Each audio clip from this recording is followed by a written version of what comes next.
Kewaspadaan terhadap bahan makanan sepertinya harus ditingkatkan karena apa yang Rani lakukan merupakan hal yang sangat merugikan dan berbahaya bagi kesehatan. Bayangkan, dalam waktu 1 minggu, sang pelaku bisa memproduksi hingga ratusan terasi.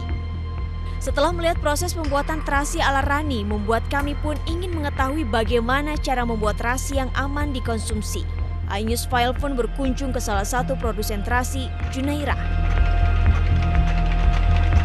Lebih dari 7 tahun sudah Junairah memproduksi terasi dengan menggunakan mesin giling yang sudah usang. Junairah membuat terasi khasnya dengan bantuan para pekerjanya. Ini buatan terasi yang sederhana gitu ya, dari bubuk-bubuk ikan asin, ikan yang dicuek itu ikan Medan, teri Medan, jambrong.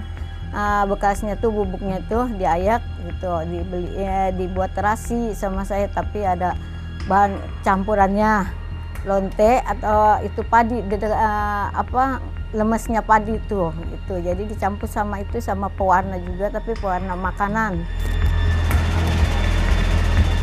Ya, Junairah pun memang memakai pewarna pada terasinya.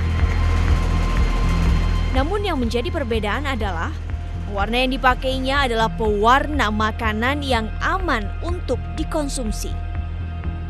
Kalau di sini Jawa Barat nggak laku kalau bukannya merah gitu.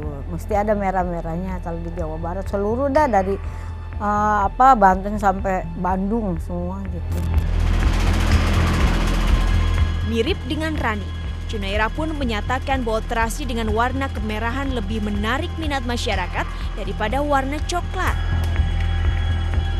Pewarna kue, pewarna makanan ini mah. Berapa tuh harganya? Harganya 135.000 1 kilo. Tak heran bila Rani melakukan kecurangan yang cukup berbahaya. Bila Junairah harus merogoh kocek ratusan ribu rupiah untuk membeli pewarna makanan, Rani hanya membutuhkan tidak lebih dari 20.000 rupiah untuk membeli pewarna tekstil. Pada proses produksi pun terlihat perbedaan. Bila Rani menggunakan pewarna tanpa menakar terlebih dahulu, Junairah sebaliknya. Ia memiliki hitungan tersendiri dalam menggunakan pewarna pangan tersebut. Perbandingan bubuk dari ikan terasi ini bubuknya 400 kilo, itunya pewarnanya 1 kilo. Junairah menjual terasi buatannya ini bukan per batang melainkan per karung. Kalau ibu nggak nyetak, jadi ibu bikin yang udah digiling, dikarungin, isinya 25 kilo, 1 karung harganya 110.000. Melihat banyaknya terasi yang sudah menggunakan pewarna non-pangan beredar, Junairah tetap setia meski harus merogoh kocek lebih dalam untuk membeli pewarna khusus makanan. Sudah tentu alasannya agar tidak membahayakan kesehatan. Bedainnya gini, kalau yang pewarnanya sampai medok sekali itu pewarna pewarna tekstil ya. Untuk itu kami pun memberikan tipsnya agar Anda tidak tertipu.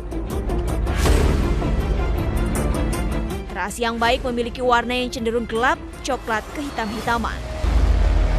Teksturnya tidak terlalu keras dan tidak terlalu lembek, serta memiliki aroma khas tajam dan tidak tengik. Sedangkan untuk terasi yang diproses dengan pewarna tekstil, tampilan fisiknya berwarna merah mencolok. Warnanya pun menembus hingga ke dalam. Dan bila dipegang, warnanya bisa menempel di tangan. Konsumen perlu berhati-hati dan teliti saat membeli penyedap rasa yang satu ini. Tim iNews File pun segera menemui dokter spesialis penyakit dalam, Ari Fahrial Syam, untuk mengetahui bahayanya bila pewarna non-pangan masuk ke dalam tubuh. Kalau itu biasanya dia menggunakan rodamin ya, zat warna merah. Nah, warna merah ini justru jangka panjang bisa menyebabkan kanker hati. Nah, itu juga bisa begitu ya. Jadi memang sekali lagi dia mungkin secara akut tidak akan timbul, paling orang tuh akan merasa pahit aja karena memang rasanya tidak nyaman ya.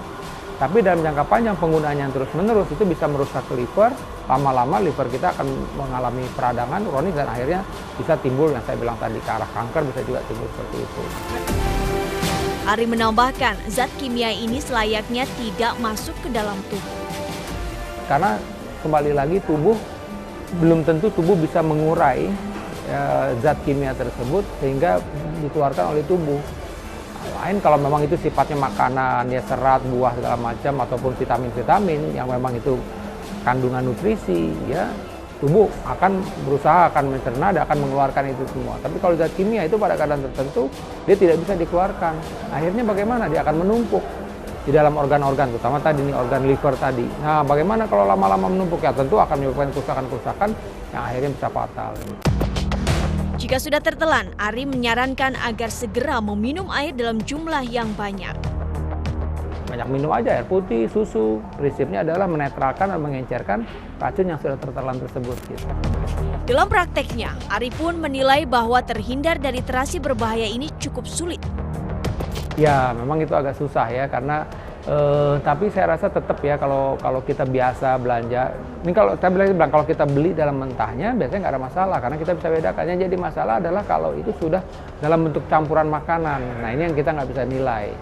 Tapi satu tips sebenarnya kalau kita ingat misalnya kita habis makan produk tersebut langsung di makanan tersebut misalnya kita diare, nah kita ingat jangan-jangan walaupun tentu belum tentu juga jangan-jangan dia menggunakan produk yang tidak berkualitasnya baik.